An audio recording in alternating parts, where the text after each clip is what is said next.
Hello guys! Hello Sagittarius! Welcome dito sa aking channel, Kapalaran 888 Sagittarius. Alamin natin kung anong messages, vibration, babae, energy para sa lahat ng Sagittarius. Okay, security. Bakit ganon? So, Sagittarius, nakikita ko sa'yo na pwedeng ano to, in terms of relationship. So, siguro may karelasyon ka siguro, is either water sign, Pisces, Scorpion, Cancer. Meron kang may experience na selosan. Okay, pwedeng nagsiselos ka, or pwedeng yung person mo, yung other person mo, ay siya yung nagsiselos. Or comment down below kasi red yung baraha mo, so sobrang fiery. Okay, so fire sign ka, masyado kang silosa ba, or yung partner mo. And nakikita ko siya dito na lalo to sa mga girlfriend, boyfriend pa lang and sa live-in partner. So, yun, parang under attack ka ng temptation. 16, disruption. Ang dami mong plano, ang dami mong gustong gawin, and parang biglang, magtawag doon, madi-disrupt yung plano mo. Medyo parang pabago-bago ka nag-isip. Parang, ngayon, may isip mo ganito, bukas iba na naman.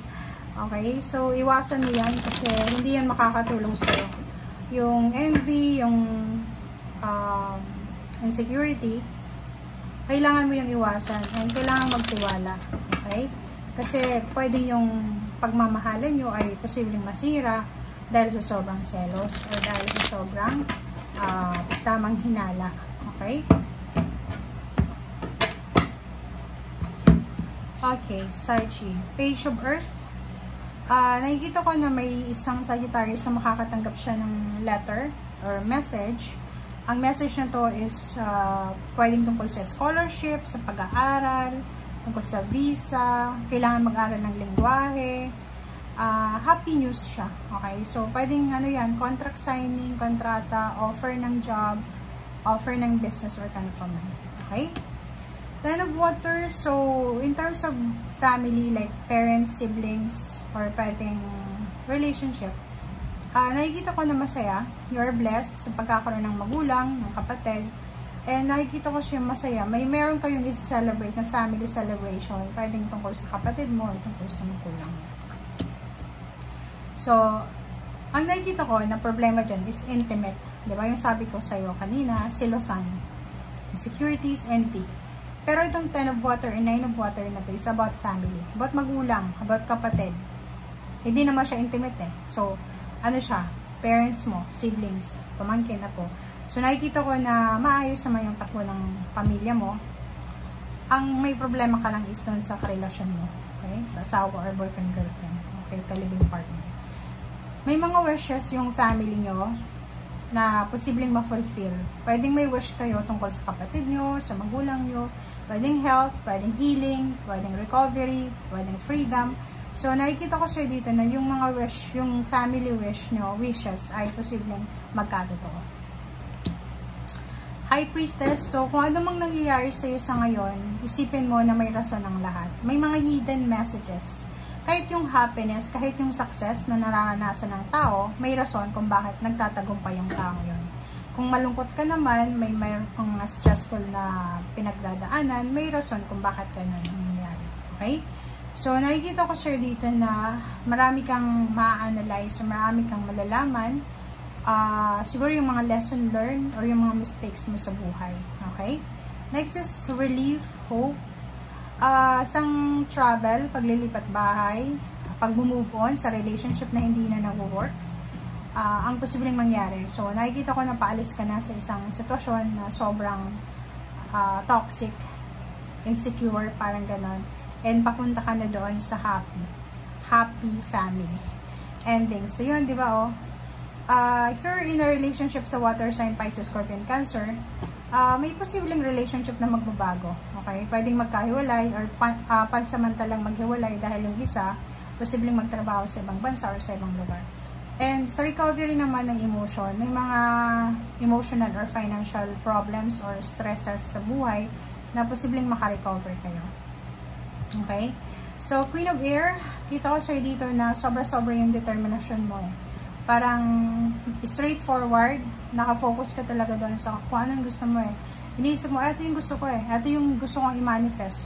Gusto ko ng masayang family, gusto ko ng stable na asawa, stable na relationship, parang ganito. Okay? So, if you're single, looking for a relationship, possible na makatanggap ka. May lalapit sa'yo or ikaw yung lalapit sa taong ito. And etong taong ito ay romantic, emotional. So, nakikita ko share na pwedeng compatible kayo sa bawat isa. So, yun. Isang air signs, Gemini, Libra, Aquarius, mataas yung posisyon sa society, police, militar, politiko, ang posibleng involved sa'yo. Okay? And nakikita ko sir dito na medyo masama yung loob mo dito. Okay? Or pwedeng ikaw, masama yung loob niya sa kanya. Two of Fire, isang mag-asawa, magkaibigan, magkapatid, magnanay, magtatay. In partnership sila, nagpaplano sila ng mga business plan nila or kung ano pa man. Okay, so dito sinasabi ng barahan na mayroong work offer, renewal ng contract, or renewal ng relation. May gustong makipagbalikan. Ang kailangan mong pag-isipang mabuti. Okay, pwede may mag-offer sa'yo ng love from your past, or posibleng yung dati mong employer, or dati mong boss, or dating company. Tatawagan ka ulit. So, nakikita ko sa'yo dito na pag-iisipan mo na. Okay, may mag-asawa, dalawang tao ito mag-asawa, magnanay, magtatay, kung ano man na relationship yung dalawa, ay posibleng mag-iisip kayo. Okay? Paplanuhin nyo. Okay? Yun. So, isang good news, isang napakagandang balita, Sagittarius, ang darating sa'yo, na posibleng magdadala sa'yo ng confidence, ng determination, ng motivation, and eto na yung simula ng journey mo, ng adventure mo. Okay? So, yun, pwedeng business to. So, nakikita ko pwedeng may mag-offer sa'yo ng business ideas or mag-finance sa'yo. So, investment. Okay? Kaso lang, mag-iingat ka, lalo na kung may involved na pera. So, for example, ingat ka sa Gemini, Libra, Aquarius, or ingat ka doon sa mga gustong makipag-collaborate sa'yo na pera yung unang hinihingi sa'yo. Wheel of Fortune, this year is blessed year para sa'yo kasi kung hindi ka masyadong swerte sa 2024, this year ay magiging swerte ka and maraming magbabago sa buhay mo na magdadala sa'yo ng progress. Okay? Ang negative lang doon is mapapagod ka kasi mag-overwork ka, mag-multitask ka, but sinasabi dito na maganda naman kasi 'di ba? May trabaho ka. Okay?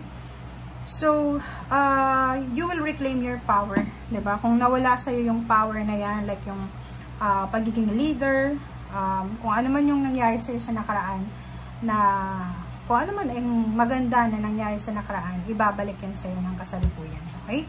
So, for example, kung mataas na yung posisyon mo, team leader ka na, or general manager, tapos na-lay off ka, na-terminate ka, pwedeng may pagkakataon ka na bumalik.